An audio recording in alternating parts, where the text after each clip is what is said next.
নমস্কার, আমি প্রিয়া। আমার সাধারণ দৃষ্টিকোণ চ্যানেলে আপনাদের সকলকে স্বাগত। আশা করি আপনারা খুব ভালো আছেন। আজকে রাত্রির বেলা আমি একটা টিফিন রাইস বানিয়ে দেখাচ্ছি। তো এই টিফিন রাইসটা কেন বানাচ্ছি, যে বাচ্চারা একদমই সবজি খেতে চায় না। তো তাদেরকে যদি সবজিটাকে আমরা হালকা ফ্রাই করে ভাতের সাথে মিশিয়ে দিই, তাহলে তাদের একটা পুষ্টিকর খাবারও হলো আর সবজিগুলোও খাওয়ানো গেল। সেই জন্য আজকে এই টিফিন রাইসটা আমি করব। তো টিফিন রাইসটা বানানোর জন্য আমি বাসমতি চালটাকে আমি ভালো করে ধুয়ে আধ ঘন্টার মতো ভিজিয়ে রেখে দিয়েছি। শুরু করে দিয়েছে। এবার আমি এই জলের মধ্যে দেব অল্প একটু গোলাপ জল, দেব কিছু গোটা গরম মশলা,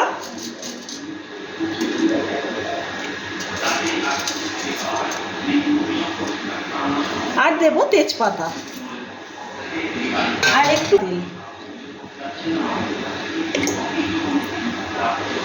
দিয়ে আমি এই ভেজানো চালগুলোকে তুলে দেব।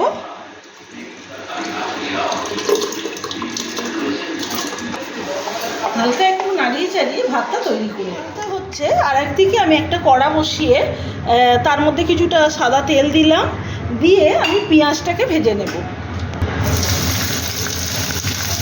প্রথমে পেঁয়াজটাকে ভেজে নেব, তারপরে একে একে সব সবজিগুলো আমি ভেজে নেব। পেঁয়াজটাকে আমি হালকা লাল করে ভেজে নেব। পেঁয়াজটা এই যে হালকা লাল রং ধরতে শুরু করেছে, এবার আমি এগুলোকে তুলে রেখে দেবো একটা জায়গায়।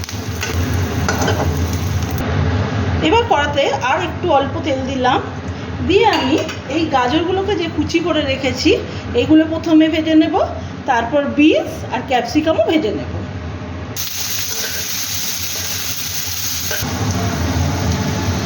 গাজরগুলো নরম হয়ে এসেছে, এবার আমি এর মধ্যে তুলে দেব বিনস।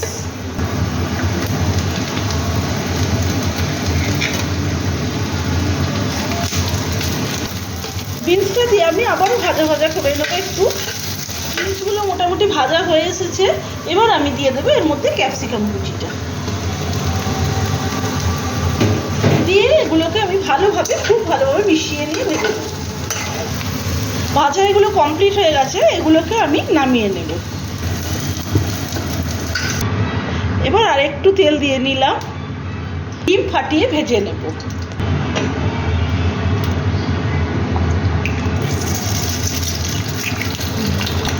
টুকরো টুকরো করে ভুজিয়ার মতো করে ভেজে নেব।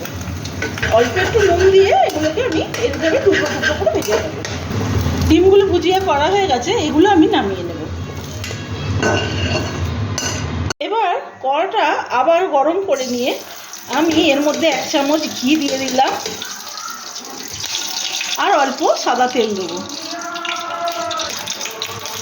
দিয়ে এবার আমি এই ভাতগুলোকে এই তেল আর ঘিয়ের মধ্যে দিয়ে দেব। এর মধ্যে অল্প একটু সবজি, ডিমের কুচি আর একটু পেঁয়াজ দিয়ে আমি এগুলোকে ভালো করে নাড়াচাড়া করিয়ে এর সাথে মিশিয়ে নেব। এর মধ্যে এখন আমি দেব খুব সামান্য পরিমাণে নুন, দেব অল্প গোলমরিচ গুঁড়ো,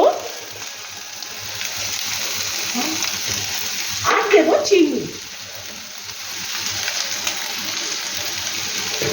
দিয়ে ভালোভাবে এটাকে নাড়াচাড়া করে এগুলোর মধ্যে মিশিয়ে নেব। বাচ্চাদের টিফিনের জন্য টিফিন রাইস আমার রেডি হয়ে গেছে। এইভাবে বাচ্চাদেরকে বানিয়ে একটা সুস্বাদু টিফিন আমরা উপহার দিতেই পারি। তো আমার ভিডিওটা আজকে আমি এখানেই শেষ করলাম। আমার ভিডিওটা যদি ভালো লাগে তাহলে একটা লাইক করবেন, কমেন্টে জানাবেন কেমন হয়েছে, আর চ্যানেলটাকে একটু সাবস্ক্রাইব করে পাশে থাকবেন। নমস্কার।